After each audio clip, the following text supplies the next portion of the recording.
ঢাকা উত্তর সিটি কর্পোরেশনে আলোচনায় থাকা প্রার্থীদের মধ্যে রয়েছেন ঢাকা 17 আসন থেকে সংসদ নির্বাচনে প্রতিদ্বন্দ্বিতা করা ডাক্তার এস.এম. খালিদুজ্জামান, মহানগর উত্তরের আমির মোহাম্মদ সেলিম উদ্দিন, শ্রমিক কল্যাণ ফেডারেশনের সাধারণ সম্পাদক আতিকুর রহমান এবং ছাত্র শিবিরের সাবেক সভাপতি ইঞ্জিনিয়ার সিরাজুল ইসলাম। তাদের মধ্যে অনেকে ইতিমধ্যেই জনসংযোগ কার্যক্রম শুরু করেছেন। স্থানীয় নেতারা বিভিন্ন ফোরামে আলোচনার মাধ্যমে সমর্থন জোগাড় চেষ্টা করছেন।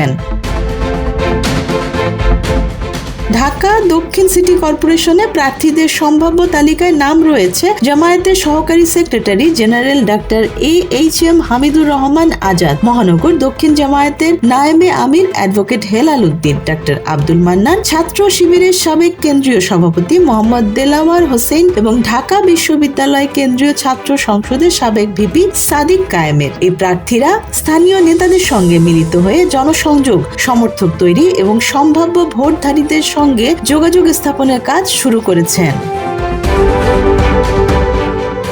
চট্টগ্রাম সিটি কর্পোরেশনের নির্বাচনে আলোচনায় আসেন সংসদ সদস্য শাহজাহান চৌধুরী, মহানগরীর আমির মোহাম্মদ নজরুল ইসলাম, ছাত্র শিবিরের সাবেক কেন্দ্রীয় সভাপতি মোহাম্মদ শাহজাহান, শিবিরের সাবেক কেন্দ্রীয় স্কুল বিষয়ক সম্পাদক আ.ম.